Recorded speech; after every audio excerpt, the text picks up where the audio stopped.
Dera mambo mtasa. Nani kambiri badare mambo mtasa. Zvese ndizvo chokwadi. Zvese ndikutaura nezvechokwadi. Ndikanyepa chabatwa nemhosva. Ndikanyepa ndichabatwa nemhosva. Mwari aribatsira. Mwari aribatsira.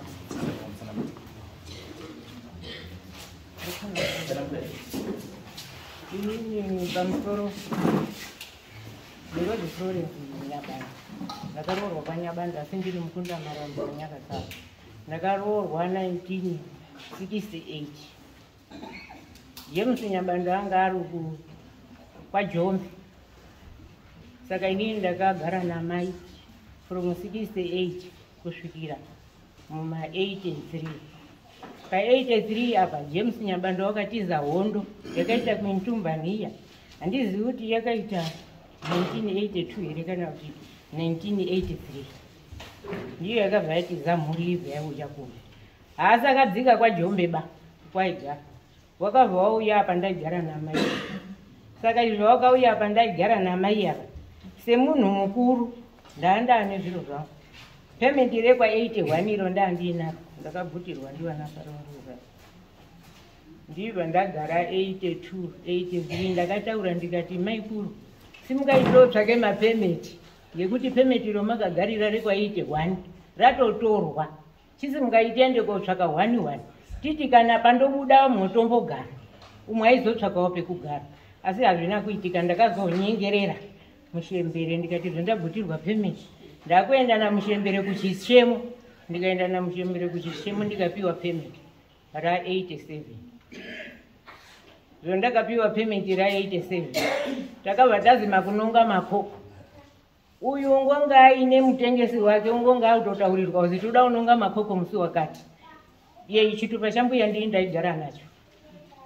Vira upenyu hwese mbuya akapiwa chitupa ndini ndaigara nacho ngekuti wakati kairasika mbuya anga ako. Ndakazoona mwana akumhanya uri musoisondo. Uri kudzika kuuya wamba kwangu. Kwazi ndatumwa. Kwazi ndoda chitupa chambuya. Zvekuya uda kuenda hauna kuna tete. Iko kunyepa ndibva ndatoziva kuti kuda kunonga mapayment uko tudaita musi wechitatu. Chitatu chacho chakasvika uno takakwira kuchikoro kunonga mapayment. Maikuru ndipe chitupa chambuya ndinonge payment semunhu ndini ndakanyora. Maikuru wakaramba. Vakabva vanonga payment iriya 48. Zvakanonga payment iriya 48. Rakabva razi chiendai mogare munzvimbo dzenyu. Maikuru wakabva vaona pa payment iro ndanonga panamba iyo ndanonga pane guwa remushembere uripo. Muharahwa uripo ndivi Sezani uyo wangu muduku. Sezani wangu anga ari mukuru uyo anga ari muduku wakasheka. Saka wakabva wabva paguwa paya waibvoenda kuwaka pano. Ndakambohesiteta ndiri uko ndibva ndazongaita kuti ndodini ndakanyoresa mbuya. Zvino mbuya ari kutorwa ari kuenda iyo. Izvo kwakazi ndanyoresa mbuya zviyazvi. Saka ndozai wakabva ati iwe tora mbuya ugare naye ngekuti mbuya ndiyo wanyoreswa. Waifunga kuti richabuda rani zita raEveline Nyabanda. Saka takupiwa mapayment kwakabva kwabuda Weston Nyabanda. Murume uri kuHarare ndiri kukana ndega hondo idzo dzedu. Murume uri kuHarare ngekuda kugara. Izvo ndapiwa payment riya rabuda. Maikuru zvakanonga wabva atadza kugara ipapo.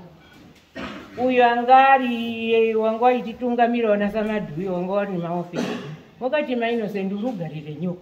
Ndikati ndiri kuzungaira ofisa kuti ndoende pimbuya ndiye ndakanyoresa asi watorwa kuenda. Kazikwira inyore uye ndogara pa stand. Ndiva ndauka pa stand. Nanhasi ndipo ndiri pa stand ipapa. Zvingoramba zviri undodare ndiri mwana uri urevhura kuda kuwaka. Kwabva kwauya anga arozi ndiye chairman. Kazi yapo uri urevhura papa rari iyo ukwiye kuti tise matanga evillage 2. Ndikati mwana uri kutaura udaro auya manheru. Iye uri kutaura udaro wacho iyoyo. Rake hokwe yacho wadini kuisa matanga evillage 2. Saka ndakabva ndandomaka kamistake ikoka ndibva ndanyarara. Aka mistake kamaikuru kekumhanya koenda pautora namba iyo asakaisaba ini ndini ndakanyoresa munhu ndakamaka. Ndamaka kamistake. Tabva tagara. Ndizoda kuti ndikwire kotera chiyeyo kwa DC. Ndisvike zita remurume wangu rakachekwa. Paizwa Eveline Nyabanda. James Nyabanda. Zvadaro izvisi baba yamwana ndizvo zvaita izvi. Uyo ndakasvika wacho ndoda kutera ndako ako ane muzukuru uripo mwana watete ndiyo akabva ati muri kuendepiko mbuya mainosend isusu sendi ye48 tanyora ine James Nyabando. Ndikati ngoita James Nyabando senyi wacheka mungocheka Weston wacho wasipo senyi. Saka kucheka uko wakaita kuya nanhasi zviri kuramba zviri ndodare handichine zita riri padhisi. Ndindori munhu izvo ndiri pano zvizvi. Pandinozvisa mastendi mairi Mai yangu ndino mai yangu ndazwa ndipanoda kuzwisisa mastendi mairi yambuya nenyi ndangu ine uko yambuya yakandogara. Saka imimi yamuri kutorerwa yamasvika kwaDC yakakanzurwa zita munda wenyemi wakakanzurisa munda ndeyani wakakanzurisa munda ndimuzvizivi ndakasvika achiko ndiro ndozai wakanga andouya newanhu aibva ataura kuti mumasabhuku nyachimboza rondozai wakabva auya naJames Nyabando ese masabhuku James ndisabhuku ekuvillage 4 rondozai wekuvillage 5 pane zvandoda kutizwisisa ndoda kuzwisisa kuti mamurugara muresettlement here tiri mumaresettlement tiri mumaresettlement mupras namuri mupras right. Saka kana kuri mumaresettlement manje andika mune tsamba kana muine tsamba yenyu yamakapiwa neMinister of Lands munayo ndinayo right. Tsamba iyoyo ndio inoshanda sabhuku hashandi tsamba dzangu nemumbo wacho nemai kana kuri kuresettlement maresettlement nemarisiti ayandaitira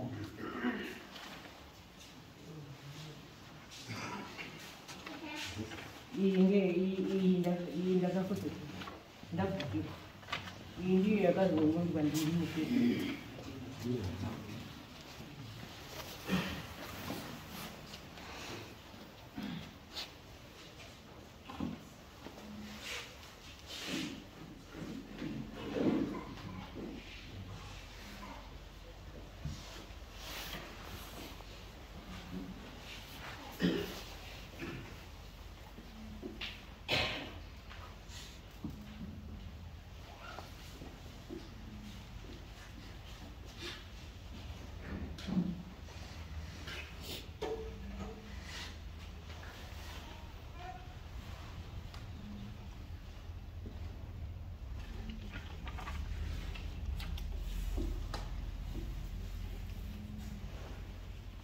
right. Saka muri kuti imi plot 48 apo anditi ndiyo yenyu ndiyo yangu ndo mune munda wenyu ndipo pane munda wangu wamagozi musasavezwe kwabva kwaturi kwaJames Nyabando 48 kwaDC rangwa kuti hai James Nyabando wacho ndimukomba uri wamukadzi wacho gara empasi ini gara empasi singasunde James wacho uri ngira pamberi paye pedare ramanga James uri James wakafa 2022 wakafa 2022 saka chakuda kunzwa ini ndoda kunzwa iye tsamba here mapepa amadhesa aJames nepemiti rake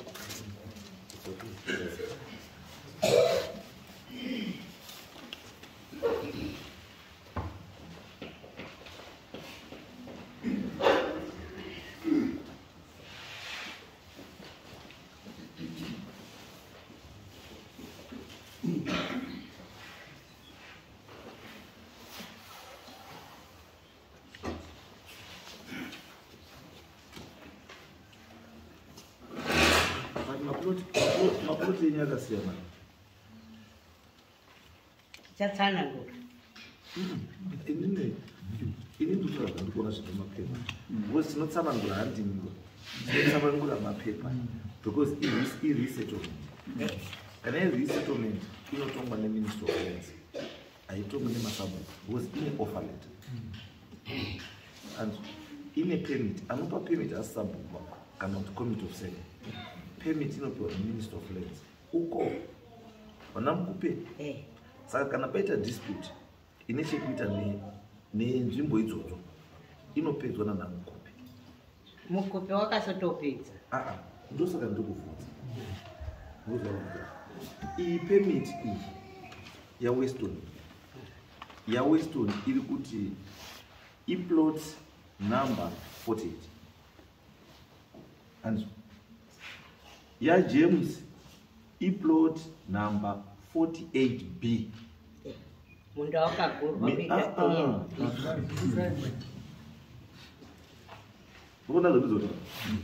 kuti izvi zvinhu tu zvakadii kune plot 48 ine 3 hectares, then koita plot 48B ine 3 hectares. Ndizvo saka uri kupinda mumwe ndiani? Munda wakagurwa A&B Mavis Nyabantu. Quase última mwe. 3 hectare wapinda mwe ndiani? Because pakakuzwa kupedza kudzoka. Ndikuedza kutaura kuti zvinhu izvi zviri 2 zviri kutaura kuti pane 6 hectares. And 3 hectares dzaJames, 3 hectares dzaWeston. Ndozvazviri kutaura. And saka ndosaka kuti kana paine 3 hectares dzaJames ne3 hectares dzaWeston, saka ari kunopinda neumwe ndiani? Because kana dambudziko risiri renyu munokwanisa kuzvipa dambudziko iro risiri rani renyu, riri dambudziko reMinistry of Lands. Kuti pawakaita allocation handisi wakaenda kuallocata the same piece of land kuvanhu vangani waini, saka ndiwo futi vanofanira kunga kudzoka paground wachigadzirisa chii dambudziko iroro. Vakauya vakagadzirisa dambudziko irori, munda wacho uri 1 ukagurwa ukaitwa A and B. Nepamusana pamai avo vachitaura munda wanga uri wambuya, avo vari kutora munda wambuya kuti ndewa.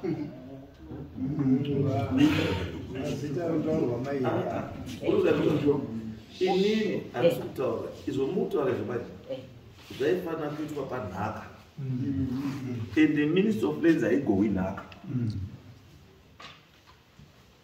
Muziva ndizvotaura Ministry of Lands haigowi nhaka. Ministry of Lands kana munda wanga uri wambuya, mbuya haizani Evelyn. Permit ya Evelyn iri kupi? Ndine dhepi rake, permit yakazochinjwa kuiswa kuna James. Saka kana iri yenhaka inozochinjwa iswa kuna James sei? James wakafa. Muziva ndizvotaura tikufamba tese zvakanaka tikubatsirei. Munda kana wanga uri wambuya, it means kuti munda mhuri. Handizvo zvekuti Weston ane wake munda kare hazvinei neni, nekuti Weston agara nechii ane munda wake kare. Handizvo saka panonzi wana wemufi wakusheya nhaka yamai wona baba wavo, Weston ane futi nhaka yake ikoko pamusoro pemunda wake ane mashares ikoko nekuti munda wamai. Mukuzaruza imimi alright, uyu Weston aine munda wake uko namai aine munda wake uko, imimi wenyu munda wakanga uri kupi? Munda waJames wakanga uri kupi? Inini ndini ndaigara namai ndikanonga chikoko chemunda iwo. Weston une rake permit, nini rangu. Kugara nambuya hazvirevi kuti ndiri mhamuri dziwe zvinhu zvambuya. Hai, handina kudaro. Ndosaka ndabvunza kuti imi maigara nambuya pamunda wambuya, hanzi imimi wenyu munda wakanga uri kupi? Ini ndaingogara ndaingorima iwoyo wambuya iwo. Mairima munda wambuya usiri munda wenyu? Usiri munda wangu. Uri munda wani? Wambuya. Saka pakafa mbuya hamaifanira kuenda kochinjisa zita remunda wambuya imimi mega wamwe wasi. Handina kuchinjisa ndezvangu. Saka munda wambuya wakazoita waJames sei? Makanzera akanga izvai. Mira mbuya hatisi kuchakanzera. Mbuya wakadaidza officer Ministry of Lands mirai ngatifambe tese zvakanaka tinofamba zvakanaka akaukana mbuya tinoda kugadzirisa nyaya zvakadii ndiri kuti inini handizvo imimi ndomubvunzo wamusina kundipindura ndati pamaigara nambuya muchirima pamunda wadi wambuya imimi wenyu zviri kureva kuti makanga musina munda ndochokwadi makanga musina munda asi makanga muri kushandisa munda wambuya ndio chokwadi saka mbuya afa nenyaya yekuti maishandisa munda wambuya makabva mazvipa munda wambuya handina kuzvipa veministry ministry haitori munda wemufi yopa umwe munhu pasina concern yemhuri yacho because kana mbuya afa ane mabeneficiary wakadaidza iye uyo aripo usamharipa ndati mbuya paakafa and wakafa machinja chinhu here ichi tatisiri saka mbuya kana akafa chinhu chisina kuchinjwa manga musina mararamiro ekuzochichinja mbuya afa muri mega hatina kuchinja tiri tega makachinja mwina wakadaidza ofisa weyeyo uyo aripo akabudawo panzi kazi munodani kuti aende papemeti renyu muchaza norondo kubva kuna rondozai wakanga aripo munda zvichii izwai mbuya zvarikutaura ndiri kutaura kuti apa pane offer letter yakapiwa Evelyn andi meaning kuti mabeneficiary panofa Evelyn wana wake saka in this case one waifana kubenefita pamunda wamai ndi James na Weston ndio varipo aiwa izwa izvo mukati ndio waripo anditi imimi wacho paine dambudziko it means kuti hawapo saka kana waripo dambudziko riri kubva papi sei Weston ari kuchema uri kuti inini ndibve pamunda iyoyo izwai iye wacho izwai imimi hamufaniri kubva pamunda asi hamufaniri kurambidza Weston kusvika pamunda handirambidzi nokuti une wake une saiti rake zvekuti ane wake haisi problemu yake ba aiwa pake pasaiti nini papo wambuya iwoyo izwai mbuya chokwadi munochiziva chinonzi chokwadi munochiziva here ndinochiziva chinonzi chokwadi ndechekuti Weston paakatsvaga munda wake imimi maamuri kunakirwa buruwai kumutumbani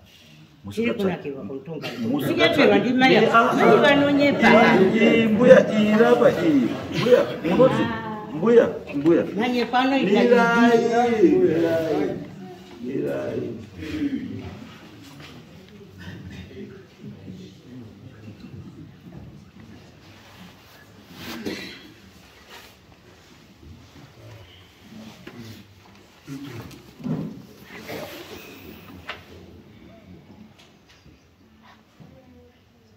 aigara mutumba ndeni murume ndiye waishanda aigara ndiri kugara anoita zvekunyepa ndiri kugara kuti ndazviona kuti murume waishanda mira ezve handisi kuzviramba izvo iye uyo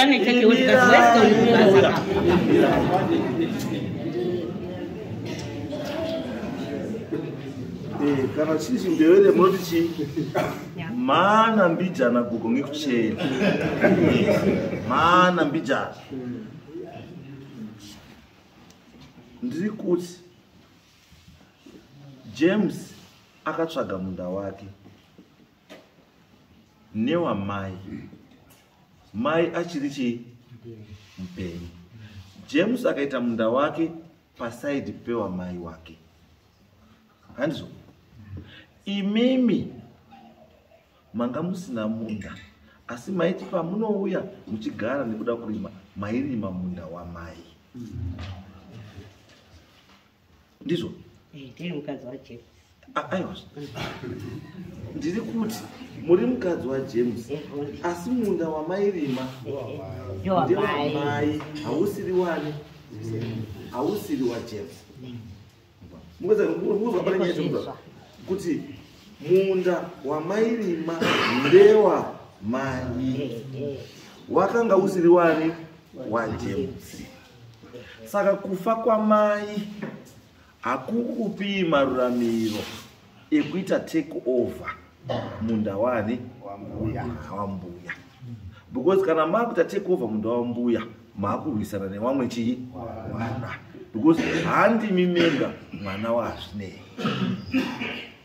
waenza Evelyn handi saka chaifanira kunga chakaitwa ndechekuti mbuya afa muri yaJames muri yaWeston kana paine umwe futi muri dzese idzi dzaigara pai pasi dzotaura kuti right tine munda wani wamai toita sei nemunda wani wamai muri yoti aiwa sinzi mukoma Jemu nemudzimai ari airima pachigara nani namai ngaatore chii munda mukoma Jemu aizosumuka neblessing yechii yemhuri wobva aenda kuministry of chii lands kuti ndo zvadisaidwa nechii nemhuri kuti pafa uyu akuita take over munda yoyo mwana wake anonzi ani James ministry of lands youya yovhunza mhuri yaWeston mhuri yaJames nechi kuti are you in agreement ndizvo here zvamakawirirana woti hongu wati hongu handiti munda wobva wachinjwa zviri pai zviri pamutemo kuenda kunani kuna James but kana zvisina kuitwa izvozvo zvisina kuitwa izvozvo ndosaka muri kuona paine dambudziko rekuti chii pane hwakuti kekera mbuya chiripo mubvunzo wenyu zvese zvakaitwa tiri tese Weston naJames vari pamwe makanyora pasi here uneumbo wakazara zvinhu zvakadai mbuya tikudhira neestate yemufi inhaka yemufi zvinonyorwa pasi musi wemakaita meeting ndizvo makawirirana newanga waripo kuti ndiwanani makawirirana kuti chii wanhu wanga waripo wobva wasaina handi muri kuona nini yacho pai asi nyaya yenyu pairi handiti nyaya yenyu haisi pekuti chii pekuti muri kurwirana chii minda pasiri chii pake asi inyaya yechii yekuti panapinda kumunda wechii ndosaka ndabvunza pai kuti minda yemingani kuti minda yemingani miiri pane 48 chii 48 chete ne48 chii b inena ndinopinda munda wamwe munhu ba ndorimo mambuya imo ndomandiri kundorima saka dambudziko renyu nambuya ndiri papi ina ndizivi dambudziko ravo ivo takandopiwa tese nhaka iyoyo basi vanodinodiwa tese handina kuramba ava vanopiwa nhaka ava vakazotsvagira wane zviro zvavo kutonyepa iyo pemiti iri kweri pemiti kairapa kweri pemiti iyi kairi kutaura ndowaridzo ye48 yeprot number 48 pemiti rakati yeministry of lands waEvelyn wazoita wause aiwa ko imi mundu wanga uri Evelyn wazoita wenyu inini ndiri kuti ndiri munda wangu imi wazoita wenyu sei mundu wanga uri waEvelyn takagadziriswa tese tiripo nani pakutani patidabudza patisungisa handiti muri kuona kuti pemiti iyi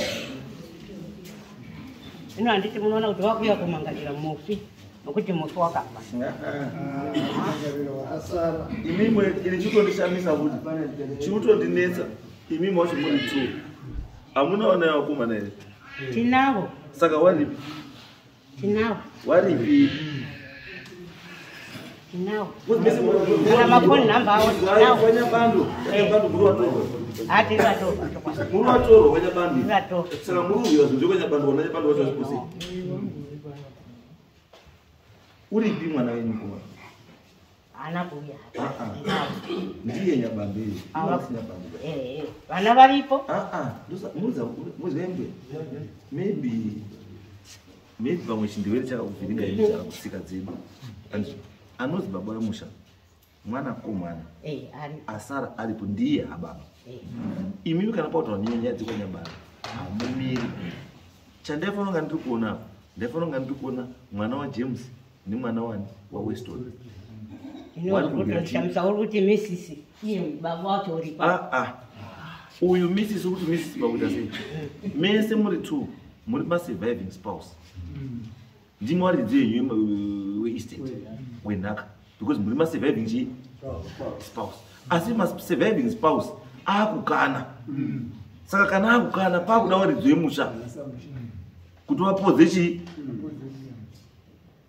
muruzanya ndiro because mukafa imi muprazira izovira kaita rekushabunga rinonamba riri kwenyabanda rinonamba riri kwaini saka wana nyabando wacho waripi wechinhu chamuri kuvira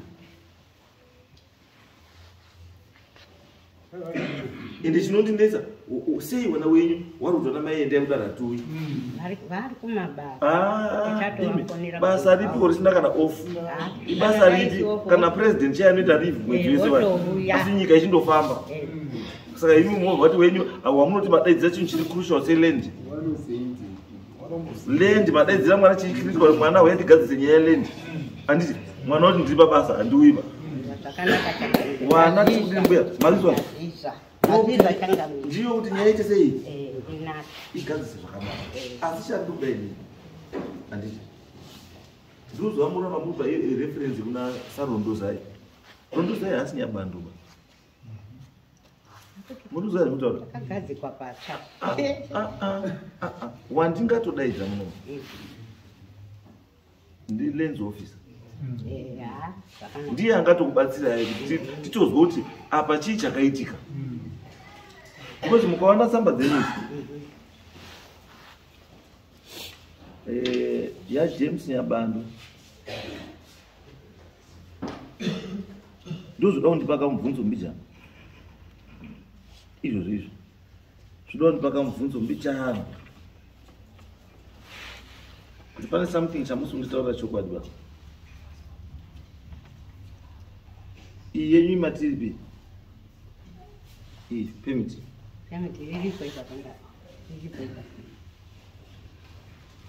riripo handisitaura iri bai iyi offer letter iyi offer letter kana ndokuti permit ndoda chinhu chakadai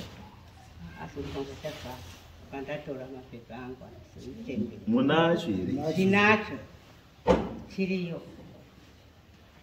iyi ndio permit iyi offer letter ndofunga ndandotora ndiri chandiri kutika chimwe chandiri kuona chandinoda kuti ndione kuti bhora racho rakambomira sei because ndakutanga unyumwa manje ndakutanga unyumwa ndakutanga kunyumwa chaiko mune marisiti here yamaibhadhara kanzuro imwe ndakabva kutobhadhara mai wapera ndati ndoda pamakatanga kubhadhara sudai mwedzi wapera tinawo makatanga kubhadhara rini makangopfegwa minda akabvatanga kutera ndati makapedza kubhadhara rini zvinotoda ndatotarisa marisita ndozi ndakunyumwa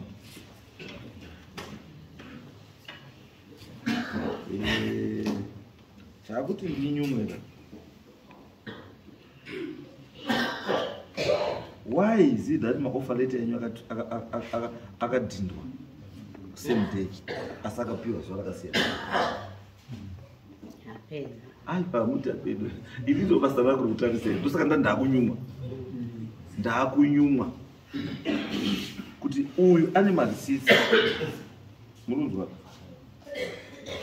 Weston ane marisiti 30/03/2007 ndizvo panapa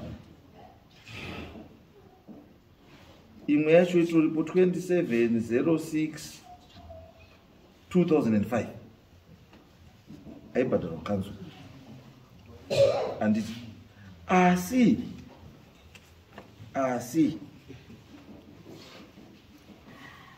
offer letter yaWeston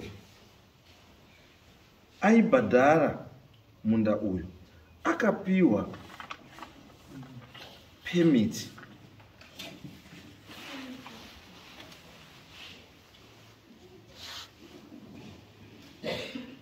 (2005) muna July. Permit akapiwa 2005 muna July. Marisiti yake kubhadhara ravo. Asi offer letter yake yakabuda musi wa 12 June 2019. Yenyu imimi yambuya yaJames. James akazopiwa munda mbuya afa. Yova yabuda futi offer letter musi wa 12 June 2019. 2019 Minister of Land andikunoona ndo pavakauya vachigadzirisa munda ava vari kunetsa musi wa 2019 ndo pakagurwa munda wacho Changamire uchibva wagadziriswa uyaipiwa permit rateimiranga 2019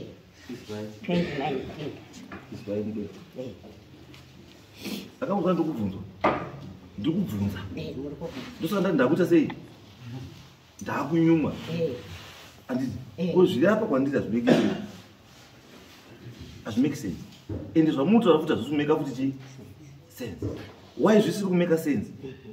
Is because kana munda ukayo wakagurwa. Anditi. Usinga affect portion yani plot number 48. Anditi. Dai wayo affecta kugurwa kwa makaita arrangement yaya affecta plot number 48. Mbuya wife anongokapiwa imwe permit nyuwa inoenderana nenyuwa arrangement. Saka defect yekuti hawana kupiwa nyuchi permit inoenderana ne the current situation. It means kuti this permit my boundaries are there same. They are binding. Do mamwe chete. Same. Andosoramba ndikubvunza zvese zvandinoda ndikubvunza. Saka inini mubvunzo wangu uri pekuti handisi mataura imimi kuti chii pamakapiwa permit musi wa 12 June 2019 handiti ndo pakagurwa pakagadziriswa nyaya chaigurwa chii mugano we ndopanokuda kubvunza kwake mugano wamaipiwa imimi 2019 wanga uri mugano wechii vana vaJames iwewe rimauko Weston iwewe James rimauko iwewe Weston permit rako iri iwewe James permit rako iri hatichadi kuzwa noise mugano uyu urima kwake uyu urima kwake ini kwangu ndiko pandiri kundorima ndakasiwa ndiJames wakambona rudza utaura mukwana kwandikuedza kubva napo ndawesa kuona kuti dambudziko riri rakatangira papi uye riri papi. Inini mubvunzo wangu uri pekuti Ministry of Lands kana yakauya ichiti James kwako kubva apo kuenda uko Weston kwako apo kubva apa kuenda kupi uko handizvo chachiri kugurwa apa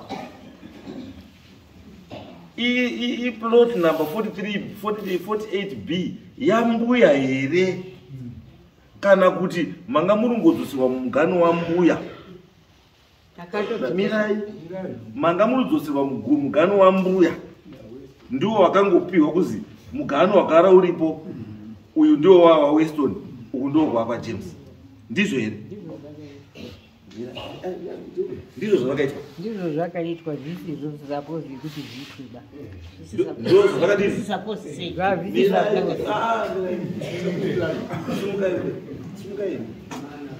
handisi Saka imi mbuya muri kuti zvakaitika ndezvekuti hapana mugaro munyowani wakaiswa.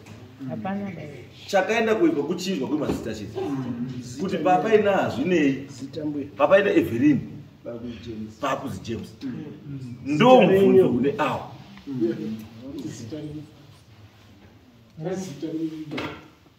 Western yabandi. Mukadzi waWestern. Mukadzi waWestern. Ndiri kuti handikamboona pane nyaya yenyu. Nyaya yenyu iri pekuti muri kuona imi makaenda koopisa zita renyu vamatora munda wani wambuya wese. Hatina kutora wese.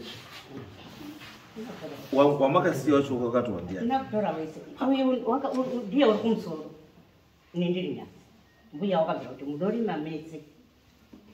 Iye kumusoro kunyasi. Izwai mbuya. Ndiri kuti maererano nemapemiti enyu ano. Pamakagurirwa neMinistry of Lands. It means kuti zvenyu zvazvisina basa. Zvane basa nezveMinistry of Lands mukano munyowani wamapiwa. Iri settlement kugara. Ndiri kuti kwamakapiwa imimi. Anditi nekwakapiwa awa. Anditi mugano iwo ndo wakusenza.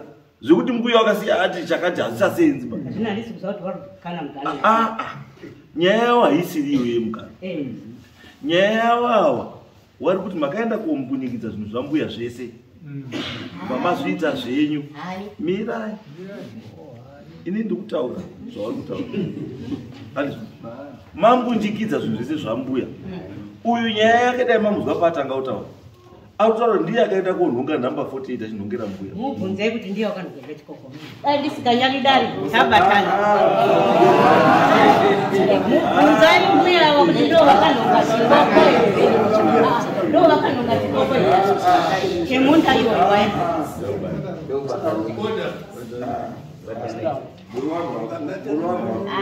Buruwangu dzinouraya tsangamira.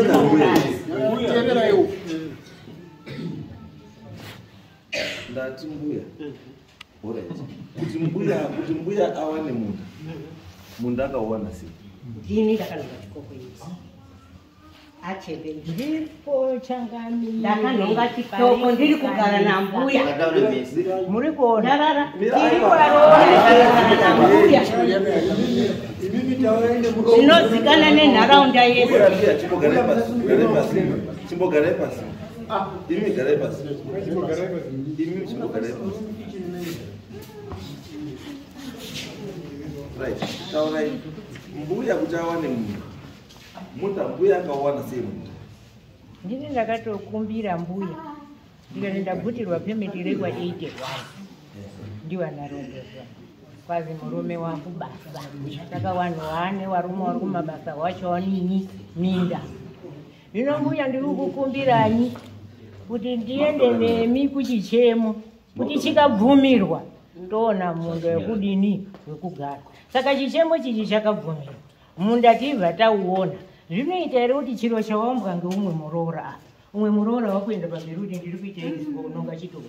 Watumwa ndirondozai kuti zuva rakati tuda unonga zvitupa. Waruda ungarangara iwo waruziwa kuti tiri kuenda pakati pane pakati. Handisi benzi dai nasaka ngororo kubva kwamaramba ndiri upengapo. Aikona uramba wari undivhiringa ndikana hondo wari kuma town. Mbuya ndichigara naye wari kuma town. Ende James wakatora mbuya isi yakanda kwa John. Hondo yakapisa changamira. Mbuya wangu kwira nekadungu kemazhanje kunyengerera. Mutaurire murombo sekubaba kana auya ubasa kuti ndidzoke. Nditaurire baba zvakasiririsa mbuya oyo ndikatora. Ndapedza kunyoresa yeyo namba yambuya iyi. Rondozai akatitora mbuya ugare naye ngekuti ndiyo wanyoreswenyi zita. Kuda ukana nini manje? Rondozai ndiye? Iye uri baba Rondozai.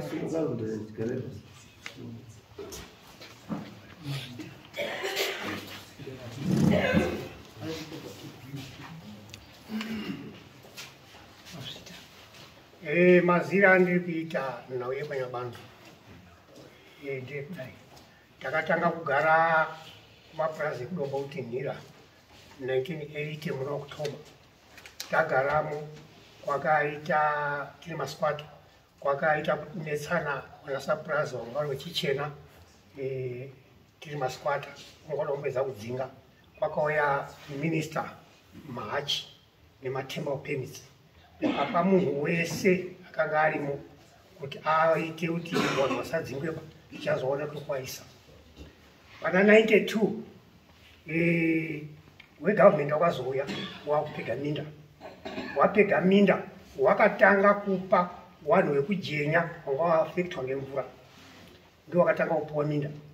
Yakasara hurumende yebhaisa mutemo wekuti hakuna munhu une mwana uri kusenza kana kuti uripi wetinopa munda tiri kupa shirikadzi nemarovha asina shandi. Zvikaitwa wese wanga vari kumabasa wakatorerwa mapermits aya akasiwa ndiminisa muzvimachi, wakatorerwa wese iwawa wese wakatorerwa mapermits aya. Zvimuzva kuti unoziva wakatorerwa mapermits, handisi ndakatorerwa mapermits. Wakatorerwa mapermits ngeminister of lands ichiri kuDDF, ndokwezvaitwa. Zvadaro takagara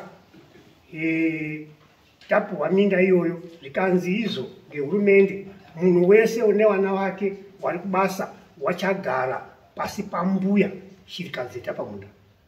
Wanhu wese ndozvatakaita, wakatadza kugara wakabva watotama wamwe uchibva waenda. Tagara tapedherwa. Munda yemutaura nezvawo namba 48 yakanga iri yaEvelyn Nyabandu. Mbuya Evelyn Nyabandu ari pakati pekurwara, anga apa 80 chakuti years mbuya Nyabandu ari pakati pekurwara. Mbuya Evelyn wakadaidza resettlement officer Sakabuya, iko zvinezvi kana arikuda kubatwa kuti auye ape umbo uripo uri kusenza WhatsApp DTF ndokwari. Wakadaidza resettlement officer Sakabuya uya ndine zvekutaura, ndiri kurwara. Sakabuya wakaenda, asati aenda unga watopedza 2 weeks ari asikwenda indandisi ndini kanzera wekutanga. That's why munozwa nyaya dziri kuda kupotera pendiri, ndini kanzera wekutanga mueri. Zvibva zvanzi ndisakabuya saundozai ndakadaidzwa nembuya Evelyn Nyabandu kuti uyano, saka ndega andinoda kuenda tozwe zviri kutaurwa nembuya mwana, saka ndakakumirirani towataenda pamuya Nyabandu. Mbuya Nyabandu unoti ndakudaidzirai kuti ndikutaurirei kuti munda wangu wana wese wari wairi ndiwo wacharima pamunda pangu wese wari wairi, handina munhu ndiri kubvisapoba. Warima wari wairi, uchanga ari mutungamiri wemunda ndiJames Nyabandu. Mbuya wadaro resettlement officer Sakabuya wakabva achinja zita rambuya Evelyn Nyabandu ribva raiswa raJames Nyabandu. Ndo pakatanga makwikwi ekuti mbuya awa waiti munda ngewangu ndindaifana kuiswa zita pamusoro. Awachitiwo mbuya wakapa murume wangu nditungamiri munda. Zvibva zvazozi tienzanise masabhuku takazvitadza, tibva tati right ngazviende Saibandu James Nyabandu endai kulenzi motaura kuti tirinetsana kuno. Apo wanga wakatogurana nechikutara, hapana wakasvika kugura munda woba, wanga wakatogurana mukoma nemunin'ina kuti iyo mukoma remai munin'ina zvemaoko. Ndo zvakatoita nhasi poanetsana varume avo nevakadzi vavo. Wakabva waenda kuminister of lands, waenda kuminister of lands wakabva wanzi ngeminister of lands tiri kuuya, tiri kucheiwa naDA DY mukutanga apo. Wakauya wakatidaidza semasabhuku ari muarea, tobva tasvikapo tobva tapangidza munhu wauri kukanana. Wakataura kuti munda tauona makagurirana zviri pamutemo, hapana nepahombe, hapana nepadiki. Saka taakuchiti permit yakatungamirwa ndiJames Nyabandu taakuitora, taakuchiti mese muri wairi, zvimwandogurirana munda hatisi kuchinja. Taakuchiti une yake permit number 48 iyoyo, uyu uriwo permit yake number 48. Saka ndiwo zvakaita nhasi, wese wane permit hafu yemunda wacho wagura mupakati, ndiwo wakagurirana nepakati. Ini anombosvika kaurimbozoti zvakadini, ndiwo wakagurirana nepakati. Wagurirana nepakati, uyu uri maoko. Saka nyaya pairi chaipo indakapatadza kuti iri papa mbuyawo otherwise nemhuri yavo ndo vaakudzinga kuti mbuya avo ibhai pamunda ndo zvavakutoita izvozvi. Mukasvikapo Changamire kana kutuma vanhu wabva atosima wana wake mucheto kumunda kwese ndo zviri musangoisa. Indatoshangozwa kuti pavanondisungisa kuti ndiuye kwaChangamire ndakapara nyaya ipi kuna mbuya kubva gore retiri kutaura Changamire hatitokwazisani ba iwo murume wacho mugorwa ndini apa kutoonana panapa hatikwazisani hatidini hatimbotaudzani kana kusangana parufu hatitaudzani ba parufu wakabva utoitika zviro panyabano zvandakatoita apa zvakatoita macheaza iye ari apo hatinobatana maoko kana ndiziva kuti dambudziko racho riri papi neni handina kutoziva kuti dambudziko riri papi. Ndikushamazuva chawakandisungisira kunoko ndine chii nemhuri yekwanyamano ndine chii nemundu wekwanyamano ndo maziviro andiri kuita. Kwese yangu pairi ndepekuti munda uto wamukuziva uri kuziva imi muti munda wakachekwa zvakanaka ndo zvamutaura wakachekerana wega tatisika wakachekerana saka chandinoda kuziva ini mapemisi pakachekwa minda wakapana mapemisi wakape mapemisi manaa akabva abuda atu ari kupa nyuchi new maboundary haana kuiswa manew boundaries ndinoti ndizvo but maboundaries wakagara watopana kudhara izvaibamo ndopane nyaya yangu itopa. How can you offer someone a permit isina boundary? You can't leave a permit iri open. Hakuna zvakadaro. Hakuna zvakadaro. Ipapo ndopane chii? Ndopane nyaya yese ipapo. Kuti hakuna permit inonzi tapa permit isina boundary. Kuziva kuti macoordinates ake uyu unotangira pachipera uyu anotangira pachipera. Zvitoripo Changamire munhu wakatokwa weministry of lands vanamukupe nalands committee havana kuchinja boundary akagurira nahuma wandoti boundary tariona tishandisa saka ini dambudziko racho izvi zviri papi awa ndiwada kutopindura kuti ndiwo dambudziko waro riri papi handitozivi kuti riri papi dambudziko waro handitozivi iwe hautorizivi dambudziko ravo chairo charo ndiri kuti mbuya mai inonyamanga ndowakuteta mai tipa munda wesinge wangu papa ina mbuya Evelyn waine permit yavo uyu Weston anga ine permit anga asina airime wairima munda iwoyo wambuya iwo ko James ndiwo munda wairima wambuya iwoyo wairima wari pamwe chete here kana tokadambudzira wari pamwe chete hapana wanga akamboti umwoko wari pamunda umwe chete. saka permit yeWeston ya 2005 chimubvunza kuti wakaiona sei ndokubvunza kuti tidzike pane nyaya pane honzeri kuti uyu wari urima pamunda asumwawane permit umwe haana Weston akaiona sei permit permit yefu wanga inge iri kwani ya Evelyn wozodamburirana yochiita A ne B zvino uyu anga ane permit kudhara uyu ane permit kudhara number 48 Weston plot number 48 Weston mbuya wakafarei mbuya wakafarei wazanyamando 2000 mbuya wakafa 2000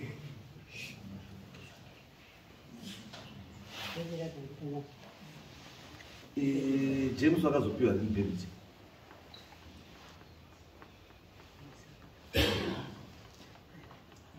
James wakapiwa rini permit James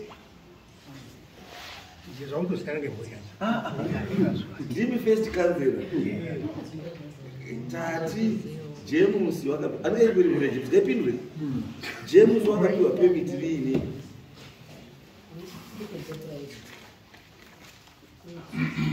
hamuna permit yadiki Atine date raivhina wakafa.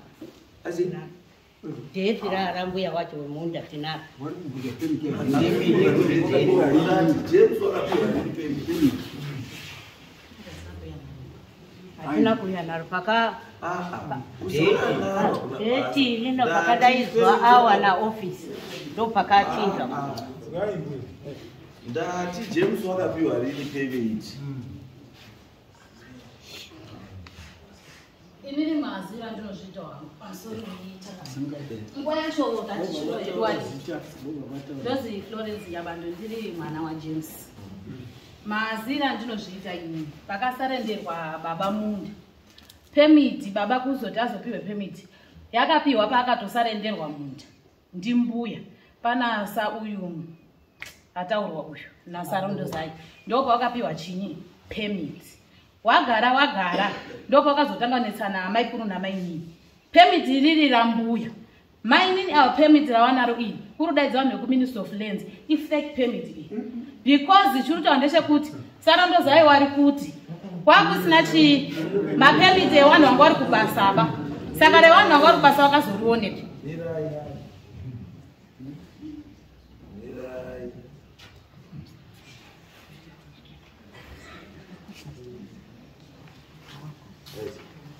Ndizoti mutarisa mapayment esarondo zayari muntaura kuti fake nderika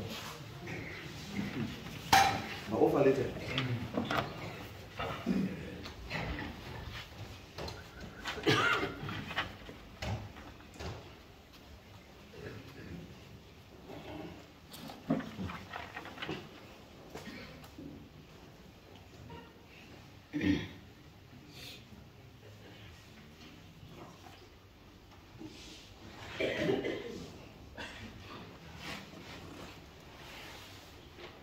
Hapana fake ndi.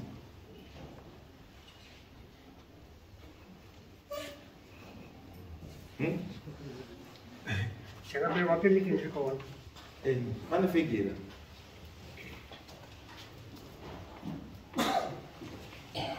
Kataisa ore ndubatsire. Taisa chidindo chelenzi. Chakasiyana. Hachina. Tarisa ileta yeti elenzi. Yakasiyana. Tarisa masignature yamunhu akasaina apa akapa offer letter akasiyana. Mapemiti akutaura chokwadi chengamire.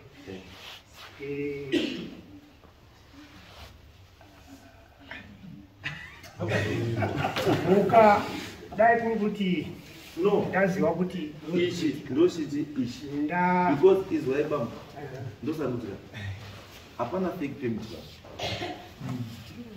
mapayment esa arichi they authentic anditi question yangu ndekuti iyi anditi mukuona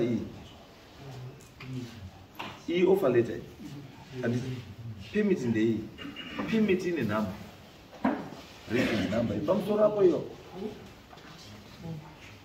maiona payment right.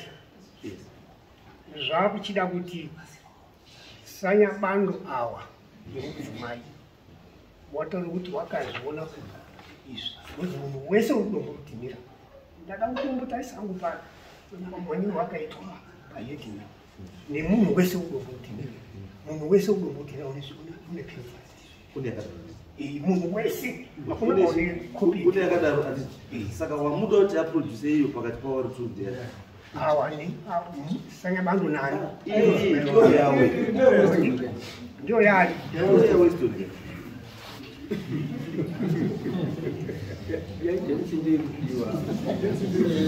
ya James ndiyo tukudera Tasiya. ndiye kuzi yasiwa iyo tasiya yawe offer it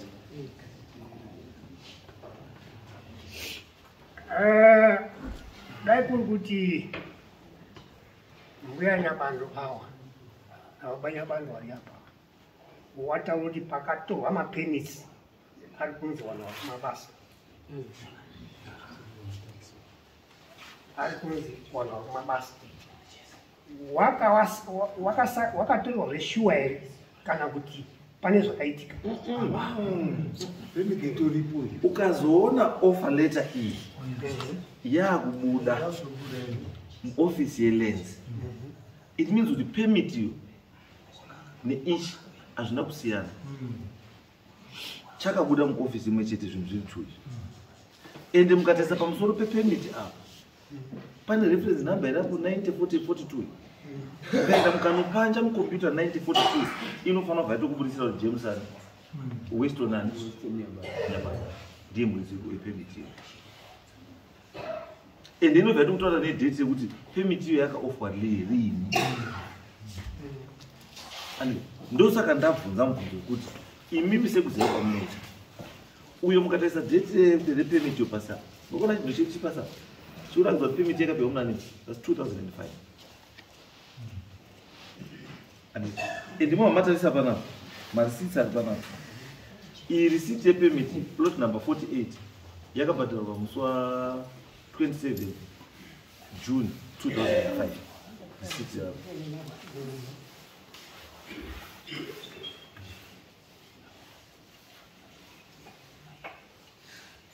angamuzona iyi yakabhadharwa 30/03/2007. Iyi yakabhadharwa 10/2010. Iyi yakabhadharwa musi wa 2022.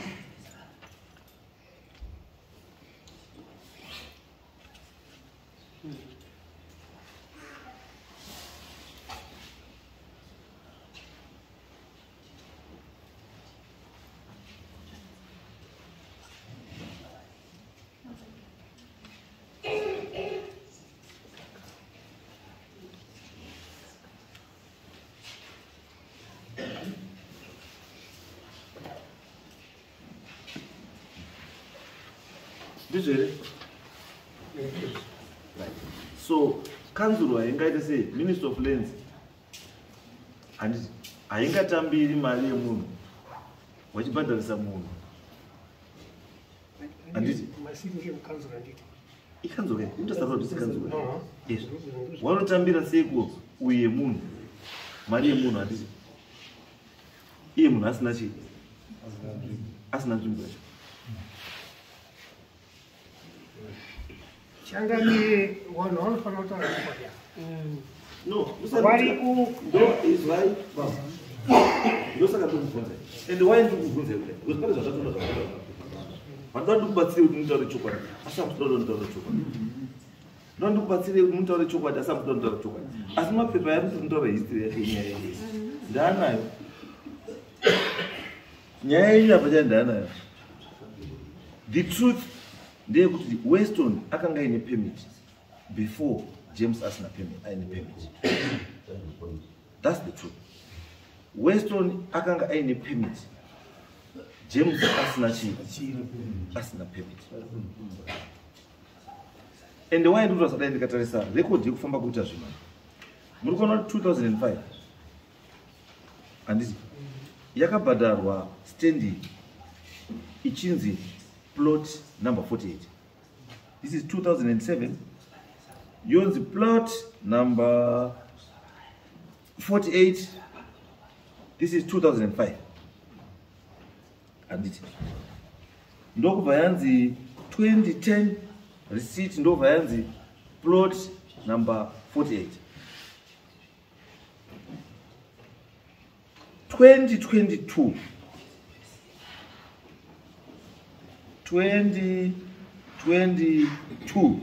musi wa 22 November ndokubva yatanga kunyorwa kunzi plot number 48A Lomorten. Zvinorevei?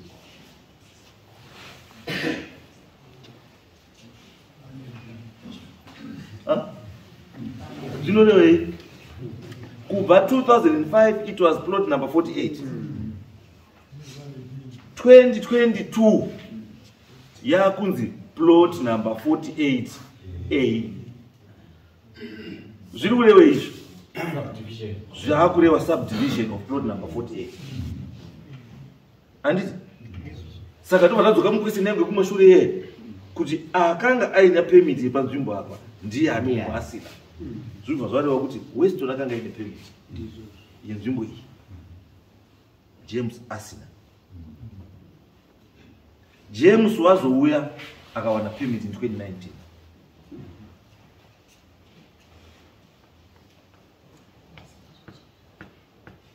That's the history of the plots. Plot number 48. Mais vai Rondo say 2005 we achibhadhara council it was plot number 48. 2008 achibhadhara council it was plot number 48. Achibhadhara 2010 is plot number 48. 2022 yakunzi plot number 48A. Ndopatangira chia. Ndopatangira hondo. And hondi yatangira papi? Yatangira pa 2019 papi wamachi ma offer letter.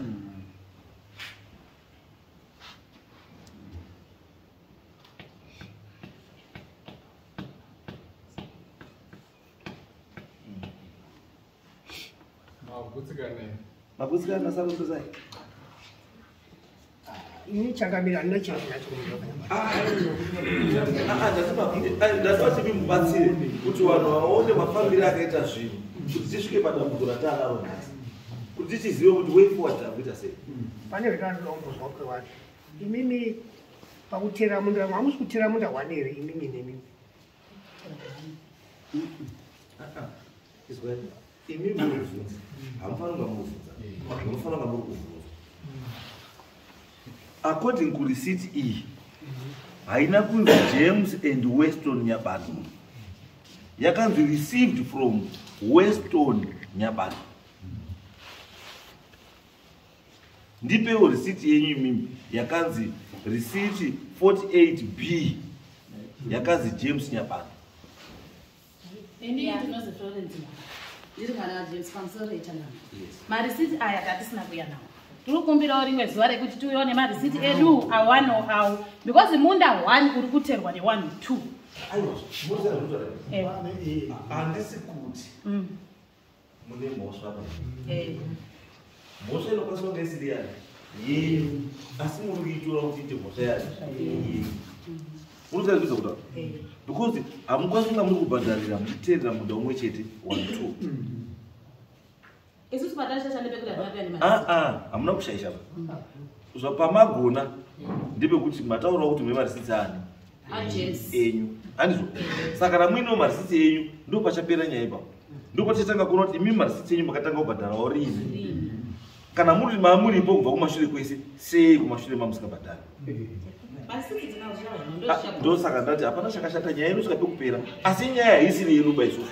Isusu kutsaya kuti kubatsirei chete kuti mugare zvakadii zvakanaka nekukuonesai kuti chinhu chakamira chakadai chiendai zvakati because dambudziko iri ndere Ministry of Lands. Saka toda tione kuti kana Ministry of Lands yakakanganisa toibatsira ndokuibatsira kwatiri kuti tione kuti Ministry of Lands indogadzirise nyaya yako hauna kuipedza ba wakaitanga sauna kuti endopedze chii because Ministry of Lands inofanira kujustify kuna James kuna Weston kuti sei makudambura munda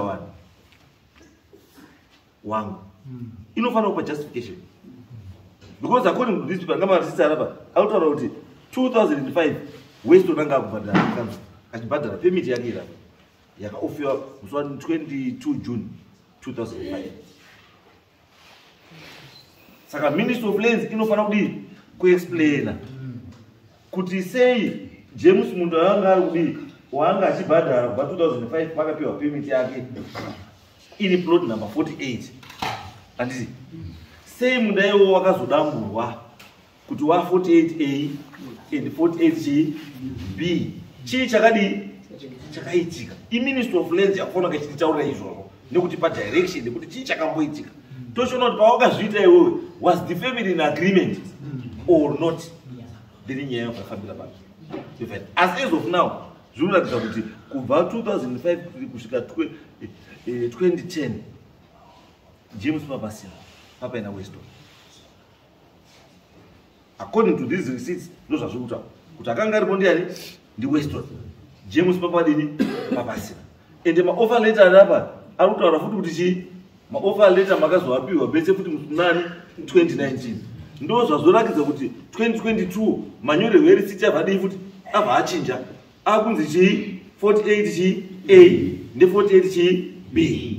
Saka chakubiwa ichi i-justification kubva kuministry of lands kuti ministry of lands kuti uzoti 48 a ne48 chii b, asi papagara paine munhu angaine permit yani yake handiti kubva 2005 achibhadhara. Handizvo muri kuitei nemunhu angachibhadhara chii permit yake? Makakanzura here permit iyi kana kuti permit iri chii iri valid? Because mukana kuopa imwe permit pamusoro pechii peimwe permit, chekutanga chamunofanira kunga muita panofanira pakaitwa application for chii cancellation yechii yepermit yanga iripo kudhara. Handiti mohamba pamareasons kuti kucancela permit because of chaka. Saka the new arrangement yakuti tazoti ipapo papaine 48a ya48a ne48 chii b, mareasons acho vanyo. But mukaenda kuoffer imwe handiti paine imwe zvangofanana nokumaita zabhuchi double allocation. Handizvo saka izvozvi ngatienderu tichada kuti titsvage information kunani kuna Mukupe pamuri kudzokawo muse next court date 14 pamuri kudzoka musi wa14 tiitani maanza because chiripo chekuti amazvisi anikasisi Florence mazvisi handiti kuti toda tizive kuti Florence sei James angaide yanga ine permit sei Weston ari yanga ine permit James asina chi asina permit. Ende pesa apa mbuya akafa 2000 handiti sei James anga kugara kubva 2000 kusvika 22 years asina chi asina permit. Kuti tinotizive zvese izvozvo ini tuno saka enda ukasaka kuti muya nina